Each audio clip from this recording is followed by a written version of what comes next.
Hey you, what's going on y'all? Welcome back to Lake Pro Tackle. Hope you're having a great day. You know, crankbait fishing is one of my favorite ways to fish throughout the fall time of the year, all times of the year really, but in the fall specifically, fish can get very dialed in on certain sounds, certain movements, certain colors even. We're going to be talking about that in this video here. We're going to be focusing on my three main crankbaits that I personally do a lot of damage on in the fall, not just here in Texas, but all around the country. We're going to be talking about some different variations, different colors, and we're just going to have a fun time. So I'm going to meet you over in the back here in just a second. Let's go. Woo, made it in here. That was a long fall. There we go. So we're going to be talking about some crankbaits, of course, but before we do that, I want to highlight a new vendor. In our last video, we did a new vendor, but this time we got another one too. We got Stealth Lures. Saxton Long got in contact with me. He's got a really cool product. He sent me one last winter when I was catching a bunch of fish on an A-rig. And this is the Stealth Lures. This is the Stealth rig. And as you can see, this is an A-rig not made with your traditional wire. So you're not going to have to worry about your arms breaking. You're not going to have to worry about the rust or anything like that. Everything is going to be made out of premium components. Really love the all the equipment on it, really. The swivels, the snaps, everything is high quality. These are going to come in a 4-blade design here with 5 arms, of course. Now, these baits here, again, very, very durable, very high quality components, as well as the head here. You can add different scents. So if you want to inject some bait fuel into there, if you want to inject some bait pop, possibly, whatever scent you want to add to, you can add it directly to the head. This rig here is almost invisible underwater. You know, the fish can't really see the arms on there. So if you're in clearer water, I highly recommend you trying these out. I highly recommend using some 3/16 to 1/4 ounce jig heads on this one. I had a blast fishing it last winter, and I think you will as well. So just highlighting a brand new vendor to the shop here, the Stealth Lures Stealth Rig. You can definitely check that out on the website, lakeprotackle.com, of course. But that's not why we're here. We're here talking about crankbaits. Now, why do crankbaits work so well in the fall time of the year? Well, number one, bait fish, of course, is going to be a main forage. As the water starts to turn over and start mixing, those shad are going to be intertwining up shallow, out deep. Shad's going to be everywhere and readily available for fish to go ambush. So a crankbait does a great job of imitating a shad during the fall time. Now, the list that I have compiled here kind of ranges from shallow, medium, and deep diving for my picks. And these are all very, very unique picks. These are a little lake-centric, I will say, but there are variations of these that you can fish a little bit shallower in your given bodies of water, like if you're fishing a pond or something like that. And you can take all the principles I'm talking about here in this video and find ones that work really, really well for you. So here in Texas, in a lot of just normal reservoirs that do have maybe a little bit stain to the water, still relatively clear, you know, these will work in all types of water. The beauty of this is that you can change the color. You're not just exclusively held to a color, but this is what I'm going to pick for my number one right here. So number one, when I'm fishing shallow, or I know the bait is getting pushed really, really shallow, right? Let's say early morning, late evening, even sometimes during midday when you have a very just distinct bite window and those fish are ambushing shallow, anywhere from like 0 all the way down to, I'm going to say, around 6 foot of water. The Jackal Bling 55 is an extremely loud crankbait. It is almost a flat-sided crankbait, rattle trap, circuit board lip.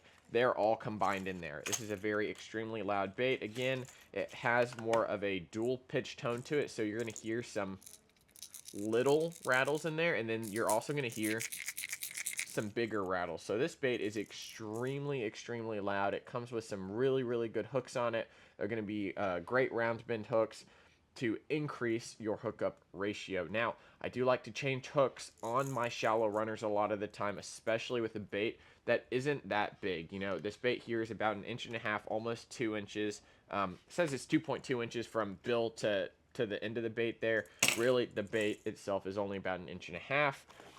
A lot of the time, I like to change to an EWG style hook. With these smaller baits, and especially up shallow, most of the time they are straight up eating the full thing. They are choking it. They're getting every single hook everywhere. And to ensure a perfect hook up to land ratio, I like to go with a Spear, was it 71 SS, and this is going to be in a size 6, just the right perfect size for me. It shortens the shank up just a little bit so you don't get as snagged up, because you're minimizing the distance the hook is from the bottom as you're reeling it.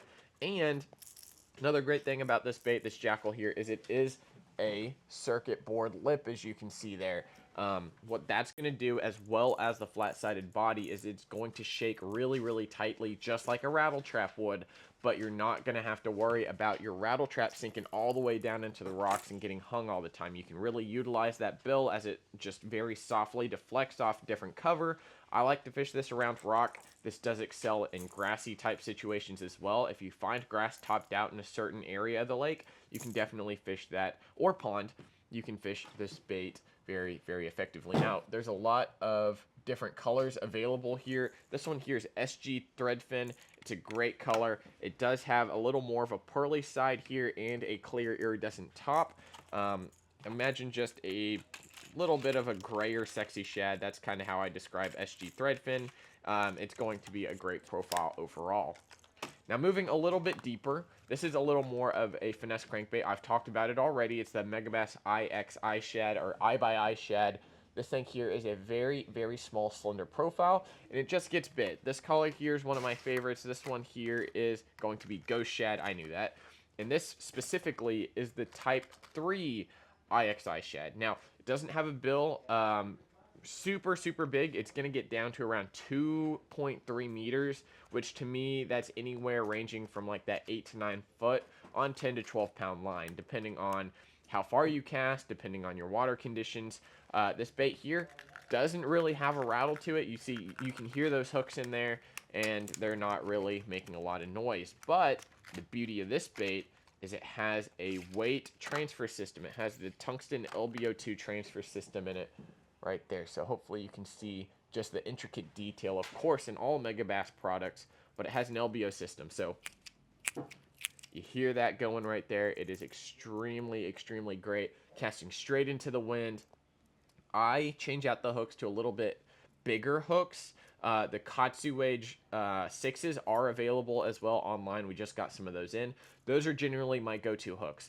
They're a little bit more stout, and I usually typically get a better hookup ratio than these normal round bends, which do bend extremely, extremely easy. So if you've got fish that like jumping, highly recommend changing out your hooks. These round bend here are notorious, especially with a weight transfer system, as that fish thrashes about at throwing these hooks and throwing that hook point out of the fish's mouth. Now, this bait here, like I said, it's very finesse. It is a great option for those high skies once that sun starts to either come way up or go way down. And those fish, when they're focused in that depth range, anywhere from, I would say, effectively 6 to around the 8 to 9 foot of water. I like to throw this on a spinning rod, but you can definitely throw this on a bait caster as well. Use lighter line, as light as you can get. You know, you can throw this on 7, 8, 9, 10 pound line, and that's where it excels. Of course, braid to leader makes it very easy. I can throw on like a 10 pound leader, fish around rock all day, not have to worry about retying. And there is another version that goes a little bit deeper as well. So if you vibe with that, definitely check that out. Now, this isn't a very unique crankbait. This has been around quite a while. I guess relatively new in the DT series. This is the DT8, one of my go-to standards all year round. Doesn't matter when. The DT8 just gets bit. It's in that perfect mid-depth range, I think, kind of very similar to the IXI shad, just in a balsa action. So it's not going to have a very, wide hunting action. Very, very tight. Gets down to the depth you need. And you can fish this very, very shallow, because it does, even though it does dive extremely quick, it is very good at not getting hung up. Again, I also like to change out the hooks to a size 6 or even a size 8 sometimes on these DTs here. As an honorable mention, next up, my third and final pick for my go-to fall crankbaits is going to have to be the Nishini Chippewa. This is specifically the baby DD version, a little bit smaller profile. You're going to find that I like to get bites. I might go out and catch 30, 40 fish a day and maybe have, a 3, 4 pounder in there. But when the time is right and you're in the right area, magic can happen. These subtle little changes to your crankbait fishing, whether you're fishing a bling that's extra loud, has a flat side, has the circuit board lip, or something like this, which no one else is throwing. And I guarantee you, almost no one else is throwing this Chippewa here, even though you should definitely give it a try. The Chippewa has that blade in the back of the lure, and it's just extremely, extremely loud at drawing in bites. Essentially, you've got the flash, you've got a lot of noise, and these baits here are just extremely, extremely durable and come with extremely great hardware on them as well. So the Ichikawa hooks, I absolutely love those. If we can get those in, I think we're going to get those in, because out of the hooks that I like throwing, the BKK spears are going to be at the very, very tip top of my list, as well as some of the owner short shank EWGs as well. But those Ichikawas on this Nishini crankbait is absolutely amazing. So definitely check out these crankbaits that I just mentioned here. Of course, the spear hooks and stealth lures, stealth rigs. I greatly appreciate everyone watching the videos. I can't even... There we go. Picked it up finally. Definitely check all these out, guys. I really appreciate it. I hope you enjoyed. Again, leave a like if you enjoyed it, and we'll see you next time at Lake Pro Tackle. See you guys.